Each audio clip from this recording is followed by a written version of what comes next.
Olá, estudante! A nossa entrevista é com Álvaro César Galvão, editor de enogastronomia no site Divino Guia. Álvaro é um enófilo apaixonado que trocou a sua profissão de engenheiro civil para trabalhar e se dedicar com o lado lúdico dos vinhos e da gastronomia. Foi dessa forma que passou a ser conhecido como o engenheiro que virou vinho. Estruturando o seu trabalho e a sua trajetória no meio enogastronômico, formou-se sommelier pela Associação Brasileira de Sommeliers, a ABS, recebendo posteriormente o honroso e almejado título de Cavaleiro de Champanhe. É também membro da Academia Brasileira de Gastronomia e da Aregala Brasil, Associação de Restauração Latino-Americana. Expert e habilidoso em harmonizações enogastronômicas, Álvaro é muito conhecido e respeitado na área de bebidas e gastronomia, onde tem atuado como jurado em concursos nacionais e internacionais. Atua como consultor em gestão de bebidas e gastronomia e é colunista de diversas publicações voltadas às áreas de vinhos e food service, que é a área aí especializada em alimentação fora do lar. Foi ainda um dos criadores do programa Chefs do Apetite. Álvaro, muito obrigado por nos conceder essa entrevista. Muito legal estar aqui novamente com você e com quem estiver nos acompanhando. É sempre muito bom a gente poder falar a respeito daquilo que gosta de fazer e daquilo que se tornou, na verdade, a minha profissão depois do engenheiro. E, Álvaro, como foi essa decisão de deixar a área de engenharia civil para se dedicar à enogastronomia? Olha, foi uma situação que eu posso dizer para você um pouco ambígua. Eu já gostava e passei a não gostar tanto da engenharia por diversas dificuldades que estávamos enfrentando. E aí chegou um momento, quer saber de uma coisa? Vamos lançar a engenharia para as calendas e começar numa nova atividade. E eu sempre gostei de cozinhar, sempre gostei de estudar gastronomias, principalmente as regionais, as diferenças nossas regionais, de estudar as bebidas que eu próprio consumia. E foi assim, foi um passo, digamos, desta ambiguidade entre as duas atividades completamente distintas. Eu creio que é preciso se preparar muito bem para uma mudança desse tipo. É difícil fazer essa transição de uma área de trabalho para outra? Essa talvez tenha sido a maior dificuldade, porque a gente tem que entender que, além de tudo, tem um processo psicológico também, de você não ser mais reconhecido como engenheiro e começar a ser reconhecido como alguém que ainda não é conhecido, né? Numa área que não é conhecida. Então, existe sim uma dificuldade.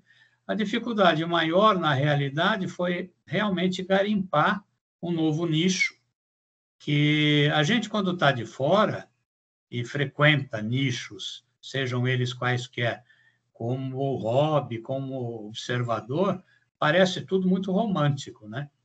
Mas na hora que a gente precisa extrair disso o nosso sustento é que a coisa pega. Então, teve essa dificuldade, e a maior dificuldade foi essa, a gente começar a trilhar num novo caminho. Inicialmente, o que pesa mais? A explicação para amigos e para a família ou a adaptação a uma nova realidade cotidiana e financeira? Eu acho que a explicação pesa, tanto para familiares como para amigos, mas a adaptação cotidiana é mais complicada, porque você precisa se inserir num contexto, você precisa aparecer para o mercado, que não te conhece ainda, se tornar conhecido, e aí você trilha um novo dia a dia, né? São coisas que, na verdade, eu reclamava muito da engenharia, principalmente no começo da minha carreira, de não ter tempo para mim, não ter tempo livre. No final, com o passar dos anos, não, eu tinha até como compromisso de contrato, trabalhar de segunda a sexta e ponto final. Mas no começo eu trabalhava de domingo a domingo. E aí era difícil. E nessa nova atividade começou assim, de domingo a domingo. Mas eu tive que, aos poucos, impor limites também, porque senão você não tem vida própria, né? Com certeza. E como foi o processo aí por busca de conhecimento na nova área? Você tinha ideia do que procurar e de onde poderia chegar com a sua dedicação? A ideia de onde eu podia chegar não tenho ainda. Mas a procura, eu já sabia onde procurar, porque já vivia paralelamente em algumas atividades nessa área, já lia muito a respeito, já tinha amigos na área com quem eu conversava, você é um deles, inclusive, que acompanhou bem esse processo, e onde eu estava paralelamente nas duas atividades, e o estudo, né, que é fundamental, você tem que saber destrinchar, digamos, o que se apresentam em termos de estudo para você, porque hoje as pessoas têm o Google como se fosse um dicionário que nós tínhamos antigamente, onde você ia para tirar suas dúvidas das palavras, das conjugações, né, das expressões, e hoje o Google milagroso apresenta tanta falsidade que, se você não souber filtrar, você vai se informar erradamente sobre muitos aspectos. Então, eu comecei principalmente pensando em não me inserir tanto na internet, pelo menos no primeiro momento, até ter bagagem, e aí eu fui através de livros, através de estudos, né? Me aprimorando. Hoje eu sei reconhecer o que é falso, o que é verdadeiro, com muita facilidade. E Álvaro, quando é que você virou vinho? Como é que surgiu esse slogan? Então, eu sempre gostei de saber o que eu como e o que eu bebo, sempre. Saber o que come é até um pouquinho mais fácil, porque você aprende dentro de casa a comer.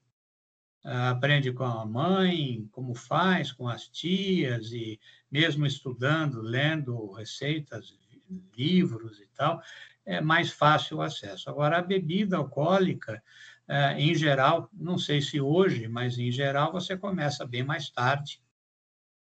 E aí eu sempre quis saber o que eu estava bebendo, tanto nas bebidas destiladas, que eu gosto muito, como nas bebidas fermentadas. E dentre as fermentadas, o vinho, na minha opinião, é a mais apropriada para acompanhar a própria gastronomia. Não que as outras não tenham essa possibilidade, mas o vinho é desde sempre o par ideal para a gastronomia. E começou assim. De sommelier ao nobre título de Cavaleiro de Champanhe. Como foi essa conquista e o que ela representa para o mercado de enogastronomia brasileira? Bom, o sommelier, ter esse título de sommelier, ele veio mais tarde, demorou um pouco. Quando eu me senti mais pleno em termos de certezas, em termos de objetivos, eu queria, até por diletantismo, ter um título profissional, mesmo que não fosse exercer, porque eu nunca pensei em trabalhar como sommelier no restaurantes, enfim, mas eu queria saber como é que era essa arte e o estudo do sommelier, que são importantes e que englobavam o estudo do vinho e de outras bebidas também. Com relação ao título de Cavaleiro de Champanhe, isso veio naturalmente com o reconhecimento do mercado, o reconhecimento do pessoal da área do espumante, digamos, emblemático, que é o champanhe, de que tinha aqui um profissional, sem falsa modéstia, competente, relatando a respeito das experiências com o champanhe. E aí foi a indicação, e foi muito bacana, uma cerimônia muito interessante, muito lúdica, que é um outro lado que eu tenho também, uma cerimônia que remete aos templários, enfim, porque tem toda uma vestimenta, toda uma liturgia que eu gosto muito, sempre gostei muito desse outro lado mais místico, digamos assim. E aí começou a interferir, digamos, no processo profissional, porque você tendo um título desse, não são muitos no Brasil, se eu não estou enganado, hoje eu não tenho mais acompanhado tão de perto, até porque depois da pandemia você perde um pouco desde quando, aonde, quando foi a última, né? Verdade. Mas devem ser 22, 23 atualmente. E eu sou um deles. Na época, nós éramos 12, se eu não estou enganado, quando fui empossado, e depois foram mais uma ou duas edições, algumas na própria França, recebendo as pessoas, mas a que eu fiz, e a grande maioria fez, foi aqui no Brasil, porque veio toda a delegação para cá para empossar os cavaleiros.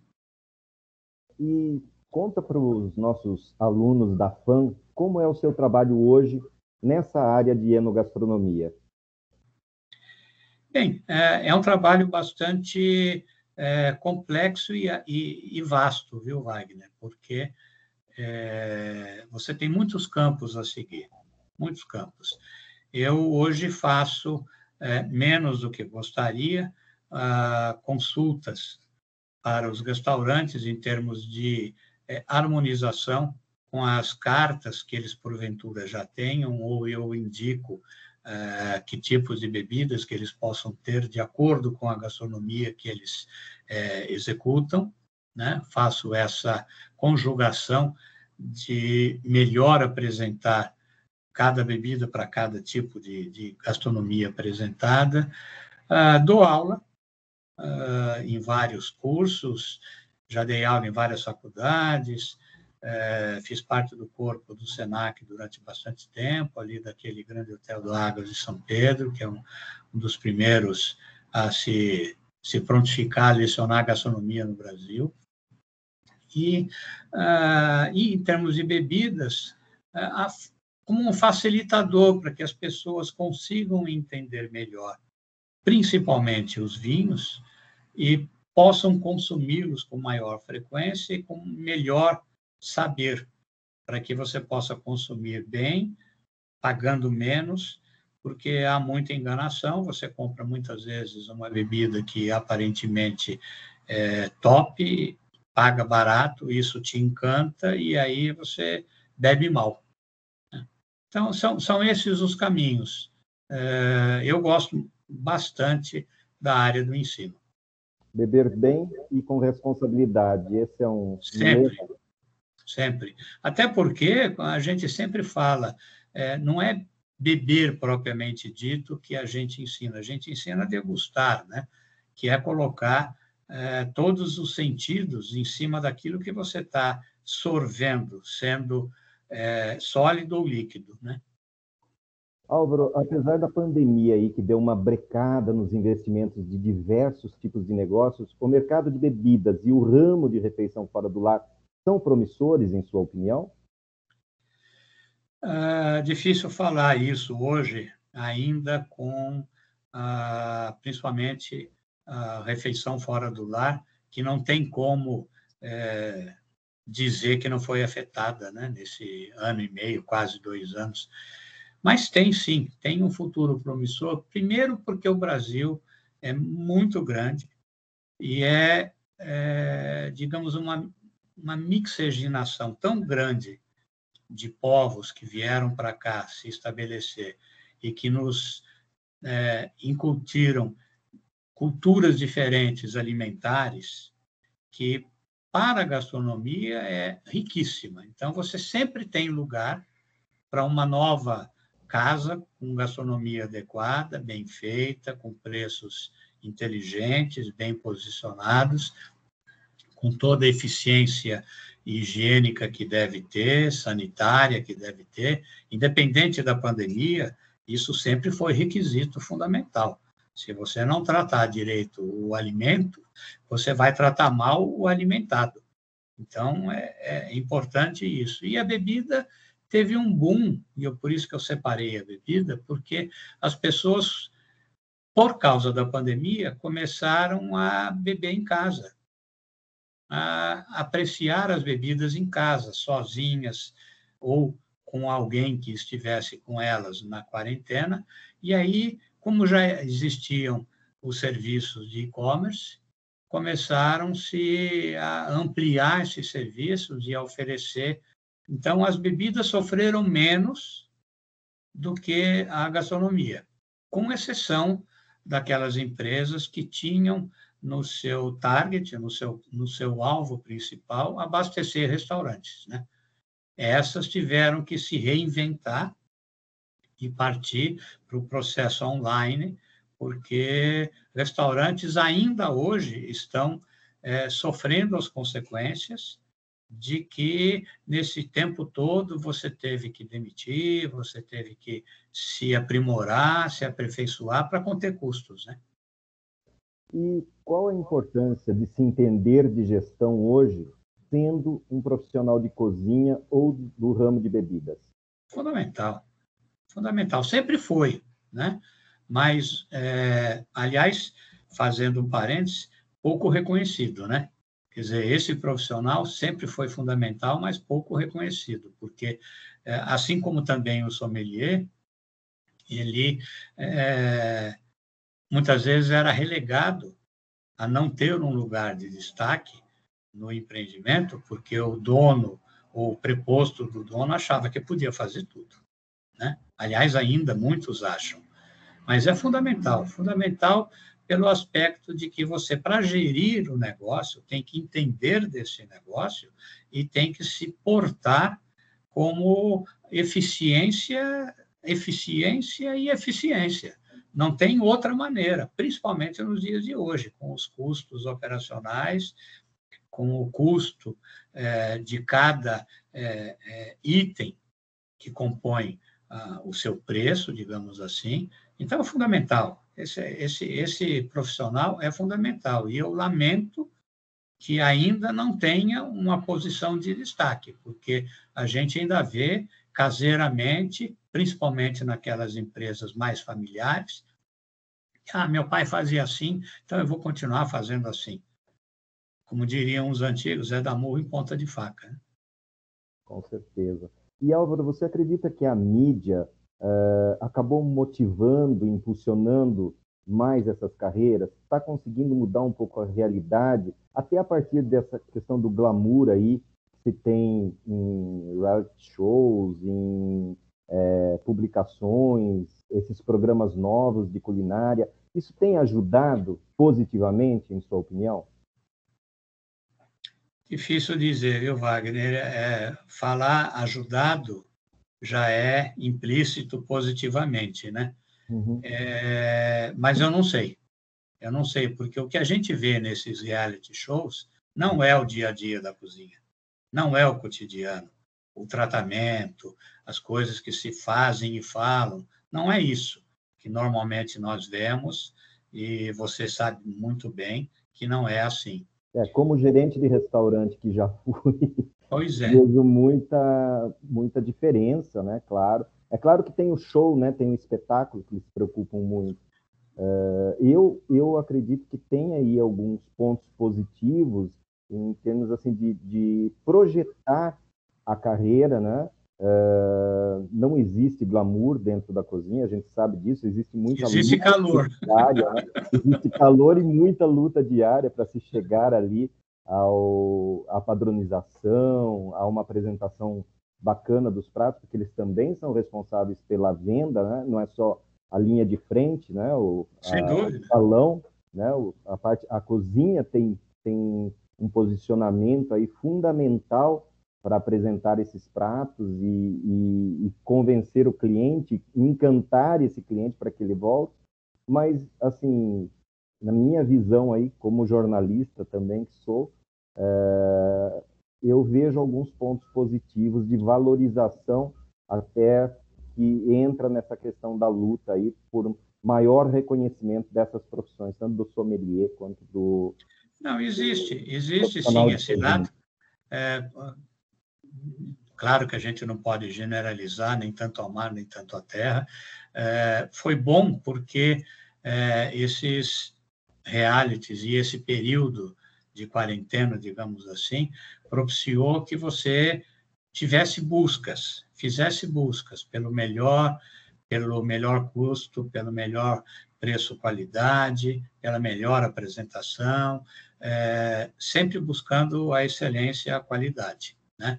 E esses realities, claro, tem o lado do show, o lado de que as pessoas não entendem, porque eu tenho amigos que participaram de alguns deles, e que as edições são feitas para entretenimento, quer dizer, aquilo que você passou, aquilo que viu antes e aquilo que ele vai ver depois, o público vai ver depois, não tem nada a ver, está cheio de cortes, cheio de montagens, mas tudo isso é interessante para chamar a atenção, né, Wagner? Você que milita nessa área há muitos anos, você sabe que quando a gente falava alimentação fora do lar, as pessoas, até entenderem o que significa isso, ou o que significava isso, demorava em termos de percepção. Hoje não, hoje todo mundo sabe, porque linka com a palavra delivery. Então, é fora do lar, é restaurante, é lanchonete, é o serviço que vai ser apresentado, a pessoa hoje, por mais leiga que fosse, sabe aonde buscar, como fazer e o que seja, né? Mas serviu, sim, em termos de bebidas, menos, o que eu sinto muito, porque normalmente esses programas falam muito pouco da bebida, e quando falam en passant, não explicam, é mais como um complemento, digamos, da cozinha, que não deixa de ser. A cocção depende muitas vezes do álcool, seja ele fermentado, seja ele destilado, desde tempos imemoriais.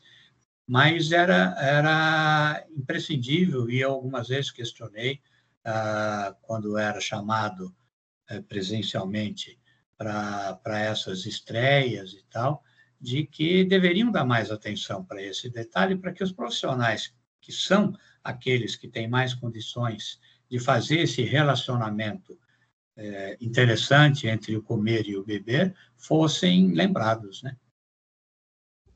Álvaro, você também edita um site de enogastronomia, né? O Divino Guia. De que forma você busca assuntos para o seu trabalho como editor? A audiência é um fato que o preocupa em suas pautas? Essa pergunta é meio...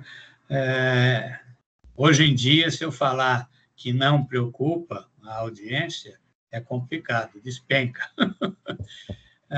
Mas eu vou ser muito sincero, como sou sempre, você me conhece. O meu objetivo principal não é a audiência numérica, é a audiência qualificada.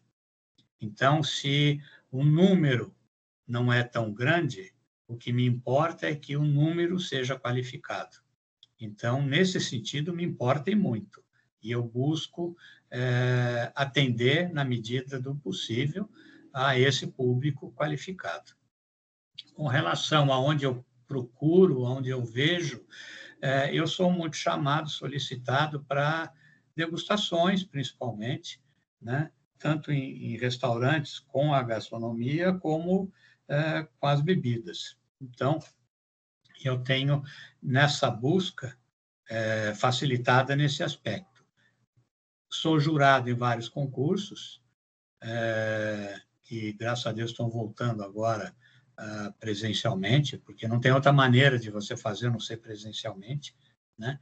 Então, também fico conhecendo muitas novidades, muitas tendências, que isso, para mim, é o mais importante quando eu sou convidado para ser jurado, tanto aqui como fora do país. Você vê tendências naquela safra, naquela época, de como está se comportando quem é que faz, aquele que faz. né? Então, essas buscas continuam mais ou menos da mesma maneira, com exceção dos concursos, que ficaram menores. Aliás, menores quase não existiram ao longo desse tempo todo, porque virtualmente não dá para você fazer, mas as degustações virtuais aconteceram enormemente ao longo do ano passado, esse ano continuam, e as pessoas foram se adaptando, quer dizer, você manda o vinho, seja em garrafa, seja em porções, né, em pequenas garrafinhas, para os jornalistas, principalmente, que são convidados, e a gente degusta juntos, como estamos fazendo agora, numa audiência online. Então, essa busca continuou, continuam me informando os jornalistas, assessores de imprensa, me mandando os releases. Quando eu não conheço o vinho, eu compro, se eu não ganho, né? Quando eles me mandam. E também na gastronomia. Procuro sempre, saiu alguma coisa nova, alguém está fazendo coisas diferentes, eu procuro me inteirar. Há espaço para outros sites, blogs e páginas nessa área? O que é necessário para escrever matérias de bebidas e gastronomia? Necessário é ter meus cabelos brancos, com anos e anos de experiência, porque a facilidade de você ingressar na internet hoje é total, né? Agora, ingressar com qualidade, e aí fica difícil de falar se há espaço ou não. Para a qualidade, há espaço sempre. Eu nunca achei que a concorrência qualificada fosse ruim. Eu acho que é motivadora. Se você tem um concorrente qualificado, onde você pode se espelhar, você galga posições também. E ele com você. Agora, o que nós vemos hoje, mormente, durante a pandemia para cá, é que qualquer um faz uma selfie com uma taça de vinho na mão, faz um prato que muitas vezes não foi ele que fez, né? Ele tira uma foto e depois finge que está fazendo o prato e coloca lá. E como você não está sentindo o gosto, você só está vendo a imagem, se a imagem for bonita, dá um like. Come com os Então, olhos. pois come-se só com os olhos. Então, é preciso cuidado, mas há sim espaço, sem sombra de dúvida. Como sempre houve, quando não existia internet, existia literatura. Nunca houve briga, porque havia um lançamento de um livro a mais sobre o tema, né? Muito pelo contrário, todo mundo corria para lê-lo, né? E eu acho que é assim que deveria ser a internet hoje, sabendo filtrar, sem problema nenhum, há espaço sim, mas com qualidade. E, Álvaro, você poderia nos dar uma breve explicação aí sobre harmonização de pratos e vinhos? Posso. A mais breve possível é essa: como o que gosta e bebo o que gosta. Depois de muitos anos, Wagner, eu cheguei à conclusão de que a orientação técnica nessa área específica,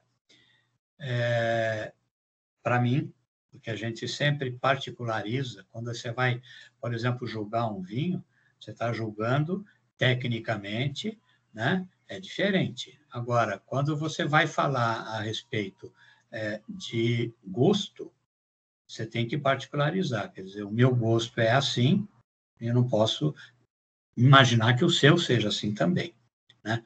Então, depois de muito tempo, me batendo na tecla de tentar harmonizar sempre pelo lado, entre aspas, mais científico, eu me vejo hoje muito mais à vontade, muito mais sossegado e menos temeroso com o deu certo ou não deu certo. Nós temos um amigo em comum, que é o Piotr, e que, há muitos anos atrás, ele escreveu um texto, um jornal onde éramos eu e ele colunistas, sobre um Barolo que foi comido com uma salada de alface. Quer dizer, impensável na teoria, impensável, porque a uva do qual o Barolo é elaborado, que é a Nebbiolo, é uma uva pesada, uma uva tânica, uma uva com bastante acidez, uma uva que depende de muito descanso. O Barolo precisa descansar anos e anos em barricas. Impensável. Mas se você gosta, se você está recebendo uma visita, se a visita que você recebe na sua casa lhe apraz, sentimentalmente, são amigos do peito, vamos chamar assim, ele também vai gostar, porque a situação, e aí vem o termo harmonia, da harmonização, começa por aí. Eu sempre brinco. Lembra aqueles almoços de família italiana, né? Todo mundo na mesa, todo mundo comendo e bebendo, de repente é uma brigaiada só. Naquele momento da briga, qualquer comida e bebida ingeridos não são tão adequados. Porém, logo se reconciliam, porque o italiano não guarda mágoa e fala alto e briga e daqui a pouco está se abraçando, volta a ter o prazer da comida e da bebida. Então, existem algumas regras, mas eu prefiro dizer a regra maior, viu, Wagner? Como que gosta, bebendo o que gosta. Eu acho mais apropriado depois de tantos anos de estudo. Perfeito. Álvaro, para finalizar aqui o nosso bate-papo. Já? Claro. Quanto vale a experiência para ter sucesso na carreira, em sua opinião? Vale muito, Wagner, vale muito. Eu acho que nem sempre o sucesso vem por causa da experiência, mas com certeza, quando o sucesso vem aliado à experiência e por causa dela, é muito mais duradouro e prazeroso. Isso eu não tenho dúvida em qualquer área, né? Em qualquer área. Quer dizer, aquele que se aboleta sem querer progredir, sem querer estudar, sem querer conhecer coisas novas e fica batendo na tecla de que eu sei tudo, etc., não sabe nada e pode até ter um sucesso, mas vai ser um sucesso relativo. Volto a insistir naquele canto de sereia hoje da internet, quer dizer, mais hora, menos hora, vão descobrir que não é tão brilhante assim, aquele prato que foi executado, aquela opinião a respeito da bebida que foi exaltada.